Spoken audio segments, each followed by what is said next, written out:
Today's episode is sponsored by Future State Media, experts in off-Amazon traffic for Amazon sellers. Future State Media will build you a custom-made website to deliver sales for you on Amazon.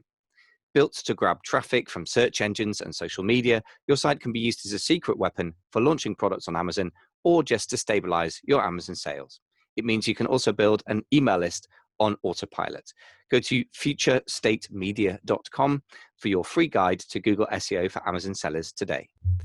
Ladies and gentlemen, boys and girls, welcome to Amazing FBA. I'm here today with Jenna Lieber of Turnkey Product Management. Turnkey Product Management help brands grow on and off Amazon. We've dealt with the COVID thing. We've talked about some of the details of on Amazon management in the previous episodes, so do check those out. But today we're going to talk about brand building in the broader sense on and off Amazon. So Jenna, first of all, welcome back to the show. Good to have you back. Yeah, thank you for having me back. And coming to us from Orange County, I understand, just around the corner from the original Disneyland. Yes, around the corner, right down the street. Amazing. I didn't even know there was one. So Disney's a very famous brand. So let's start with that. I mean, brand building is such a huge topic. Where do you even begin this with clients? Yeah, no, it's crazy. So what's interesting is we come into the picture with brands in different aspects of their life. So we have brands that they're huge off of Amazon, but they are coming onto Amazon just to broaden their portfolio. We have some brands that are huge on Amazon, but just need to get that kickstart and flow onto different platforms as well. So, it is really interesting. Like, where do we start with clients? It's so specific to where they're actually at in their business.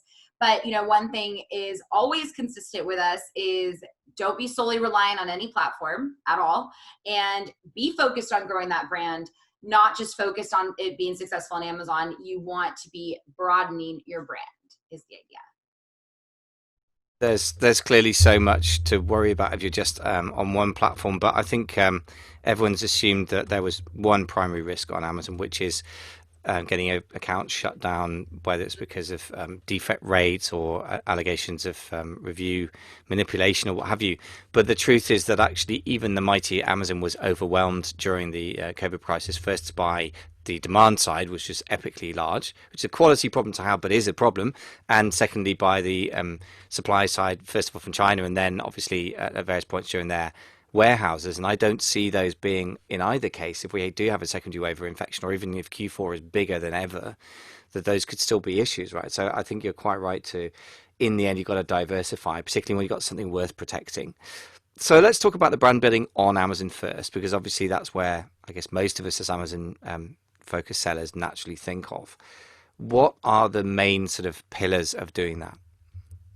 Right. So I think one thing for sure, and to me, it actually starts with the foundation. It starts with the listing, right? A lot of people throw up a listing, don't even care about it, when the reality is that is how you're presenting yourself to your customer. You get one shot on Amazon, right? That is the reality. So if you are primarily on Amazon, your listing has to represent your brand. It has to make sure that they connect with each other.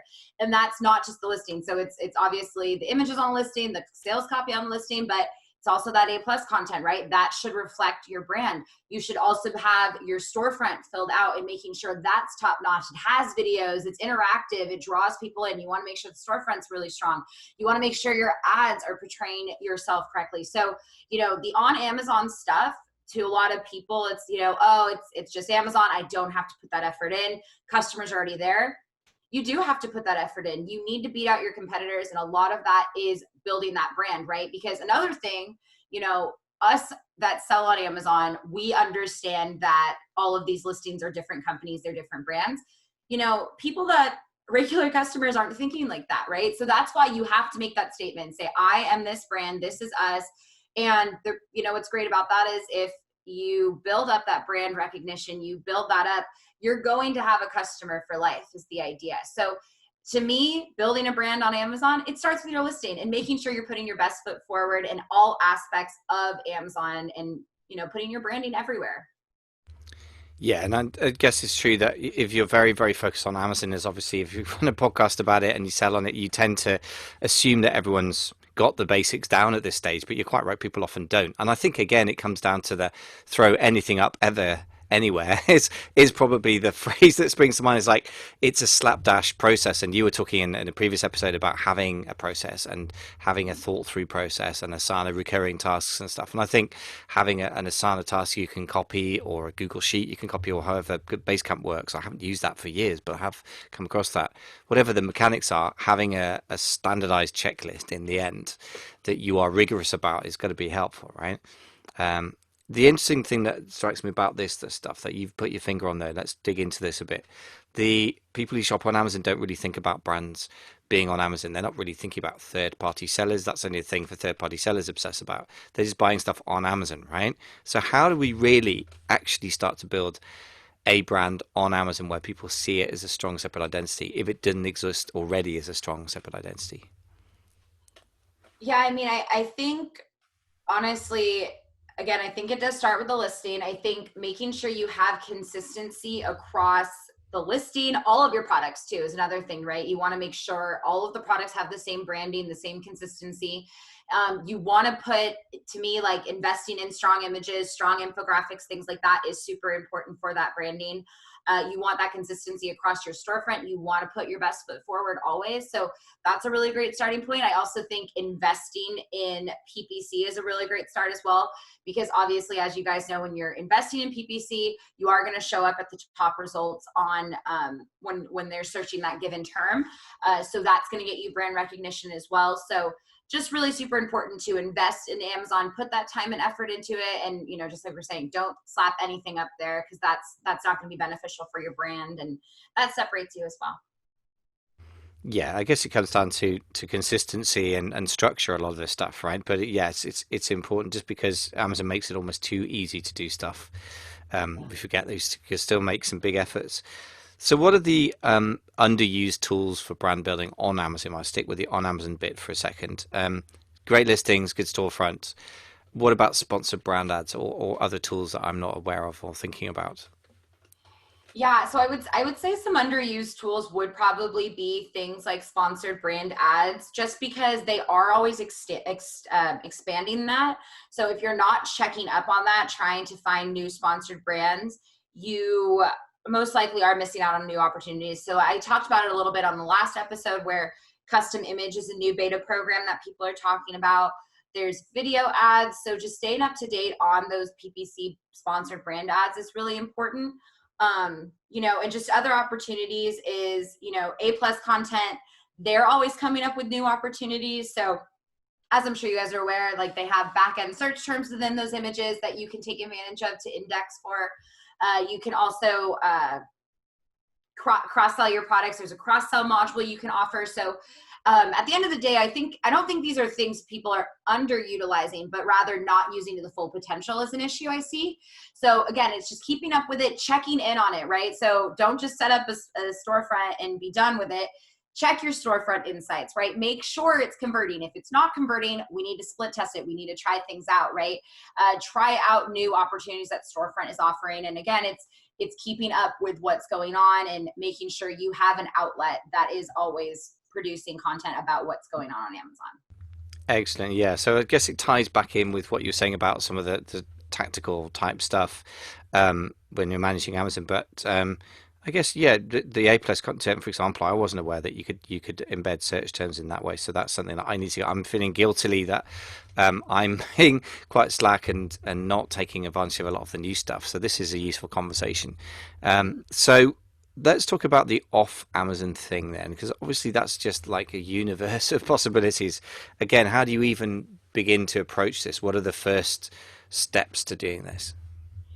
Yeah, so I think you actually kind of touched on it a little bit there. You mentioned there's so much you can be doing. And I think that's actually why people don't do stuff. They're like, there's so much to do.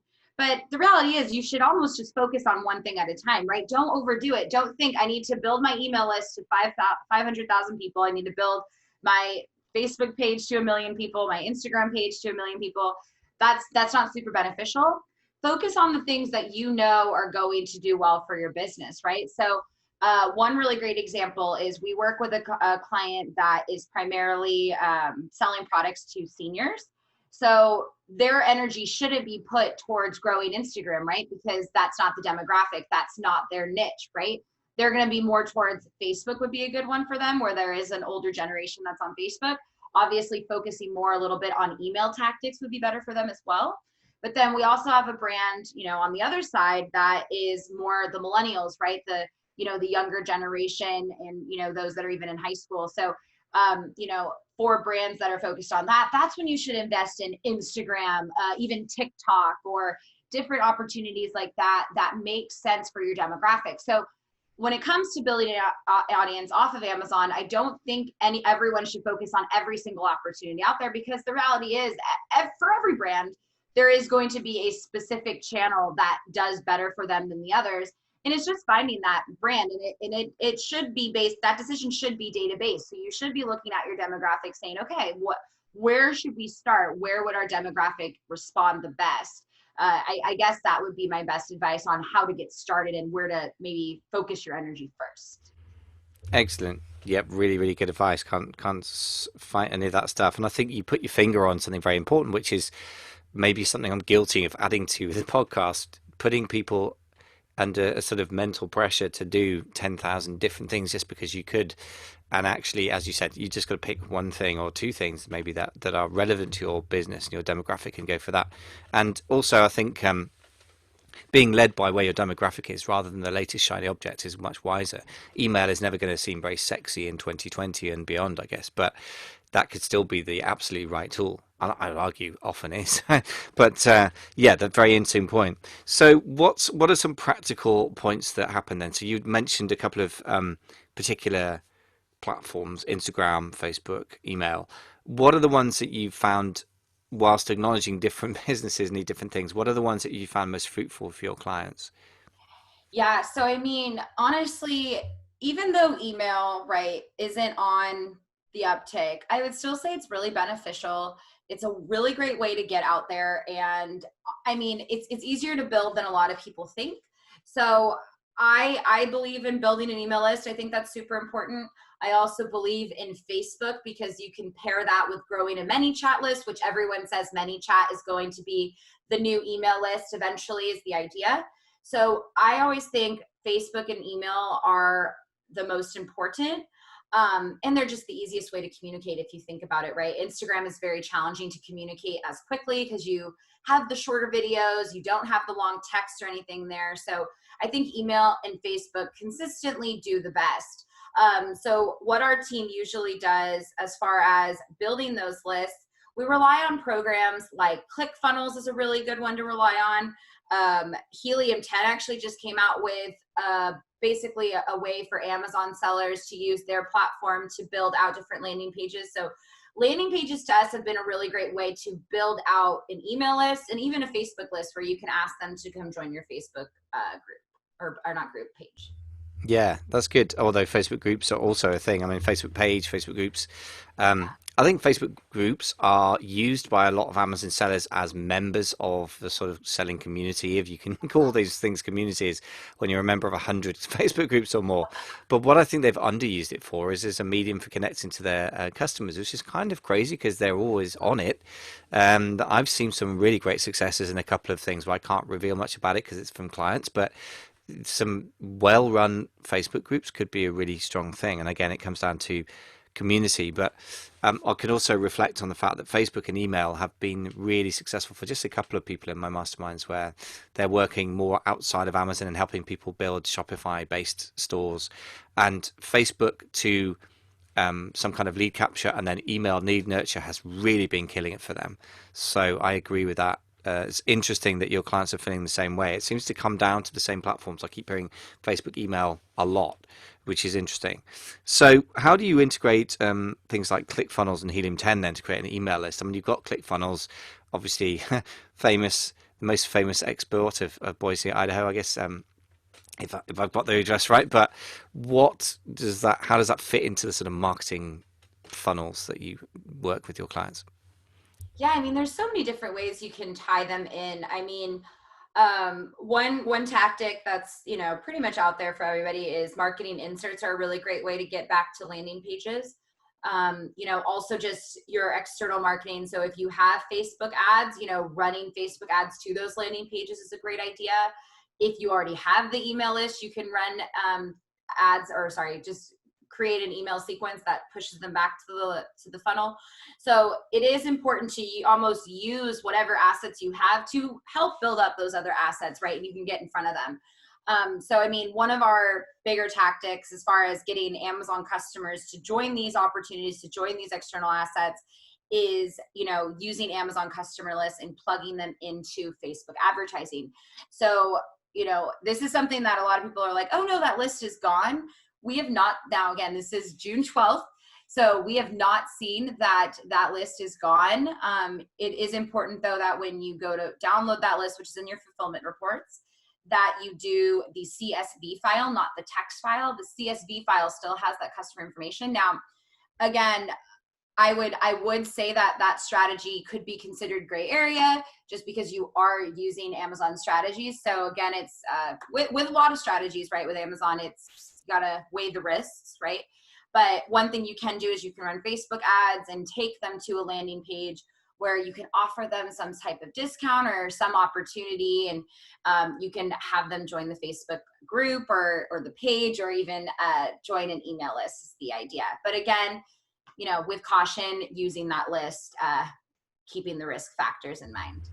Absolutely. I mean, in the end, Amazon makes it very hard for us to build any form of our own lists or our own connections without some kind of grey area around terms of service, and that's because their terms of service conflict with our interests, right? Amazon wants their customers to be their customers, and we want them to be ours. So there's bound to be a conflict, and we just have to, as you say, manage it. You know, assess the risks and rewards. But one thing that strikes me about what we've been talking about then is we're diversifying traffic channels or traffic strategies. So Facebook is obviously a hugely powerful traffic strategy, although making it profitable in the Amazon world is another question.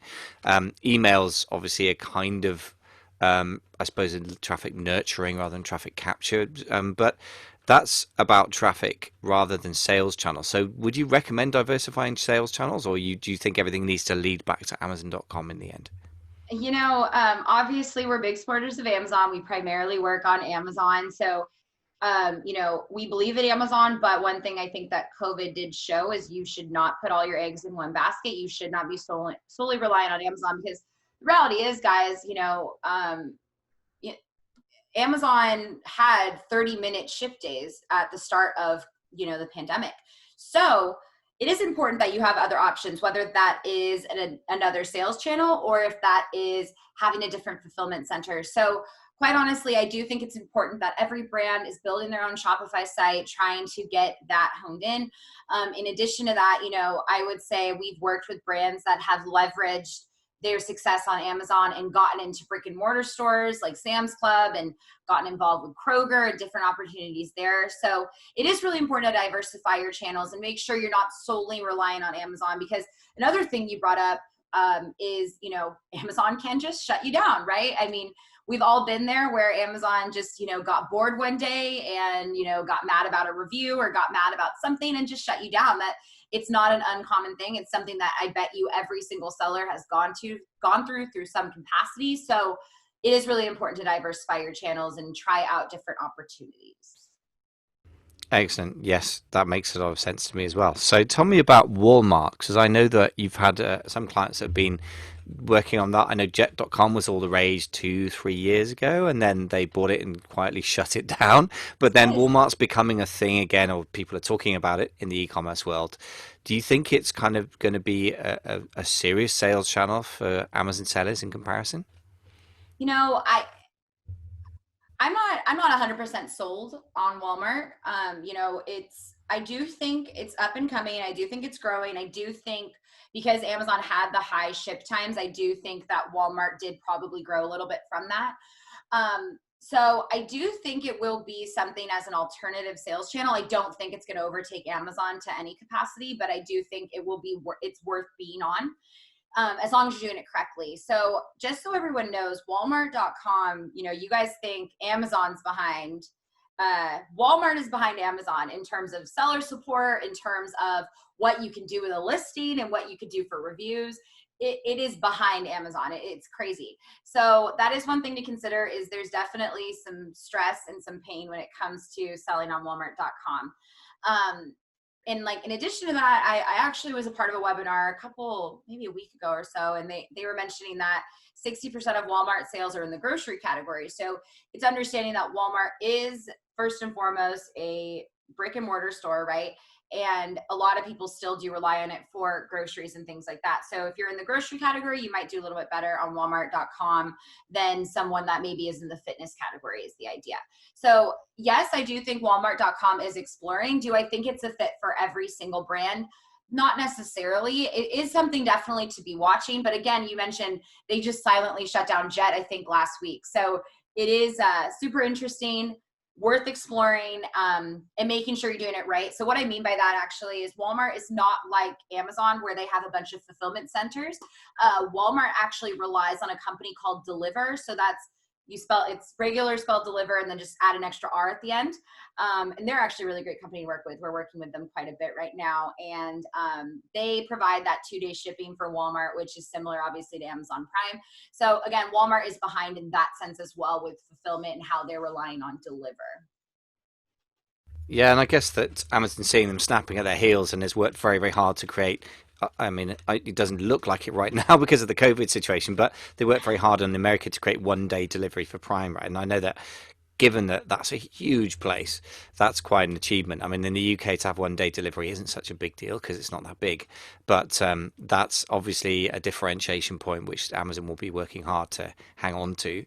But it's interesting what you say. I mean, again, it's horses for courses. If you're in a product that could be classified as kind of groceries, maybe supplements again, then it might be a great place to be, I suppose. But if it's going to be that focus on groceries and is a little bit of a clunky experience, it could be that as a diversification thing, you're still relying on a marketplace. And as you said, they just shut one down. That's a reminder that can happen. And it's not a given that Amazon will have a third party marketplace, I guess, in 10 years' time, right? They didn't 10 years ago. It started, what was it, 2009? Something like that. So I guess that's a reminder that if you're going to diversify to reduce risk, then maybe in the end, you've got to get your own store going, right? I mean, what are your thoughts on that? How do you advise your clients around diversification as a way to reduce risk specifically? Yeah, I mean, I think it, we do talk about just the pain points with Amazon and how that can happen, right? So that is a discussion we have with clients, and a lot of clients are, more focused on building up their Shopify site and things like that. So what I would say is your growth on Amazon will grow those extra channels, whether that's your Shopify site or things like that. So, as far as what we would suggest is looking at different opportunities, seeing what's the best fit for you, because again, like Walmart.com might not be the best fit for everybody, but maybe it's a big hit for somebody else. And we have some brands that are bigger on their Shopify site than on Amazon, so it's just finding what works for you. As far as Shopify specifically, one thing I would say is when you are starting your own store, on Shopify, it's really important to have external assets to help back you up on that. So if you have that email list and you have that Facebook following, Shopify will come easier to you than somebody that doesn't have those things. One thing I actually will say though is for people that are starting out, and this is actually something that Ryan Moran talks about a lot, is Amazon is the cheapest way usually for a brand to get started. And the reason why is shoppers are already there. So building a Shopify site, right, is going to take a lot more time and energy. You're going to have to put more money into it most likely than you would if you were starting off on Amazon, because Amazon already has those shoppers. Yes, and it's a good reminder, having gone on about, as usual, the downsides of Amazon. I mean, it just does so much for us, doesn't it? It's crazily amazing thing that they offer. The quality of the traffic, the fact that they're there to shop, not to browse like they do in Google, and the conversion rates that you can get as somebody who nobody's ever heard of are always astonishing to me. So, yeah, it's a good reminder. Perhaps it's appropriate that we should wrap this up by saying, don't forget humble Amazon, even though it has its risks and the downside, and we get fed up with seller support and all the rest of it. First of all, the seller support on Walmart sounds like it's even worse, and also, we can't just overnight replicate that stream of qualified traffic and that trust. So it's a good reminder that it's going to take work and effort. It doesn't mean it's not worth it, but yeah. Any things that I should have asked you that I haven't asked you that you would like to talk about? I don't know. I don't think so. I think we covered a lot throughout these episodes, which was really great. It was a really great opportunity to chat with you guys. Thank you. Well, in that case, it just remains for me to say, first of all, if people want to work with you or explore working with you, just remind us how they can do that. Yeah, so they can head to turnkeyproductmanagement.com/resource, and they can reach out to us through there. And again, we offer full service management where we'll do everything for you, and we also offer coaching where we will meet you where you're at in your Amazon business and address those specific pain points. Yeah, and by the way, that's quite unusually flexible because most people do one or the other. I mean, I haven't really offered much of an agency offering till now because I know that having had a dabble with it in the past, it's a lot of work. So people who are organized about it and use the right tools like Asana and Basecamp in the right way are definitely got to be part of that picture. So very reassuring to hear that you're that organized and some very interesting thoughts and a few things to take away from that for me that I'm going to go and ponder on how I can work better in the Amazon space and also how I can work with clients better as well. But for now, I just want to say a big thank you. You've given us a lot of time and energy and lots of interesting things to go away and work on. So big thank you. Yeah, thank you for having me, guys.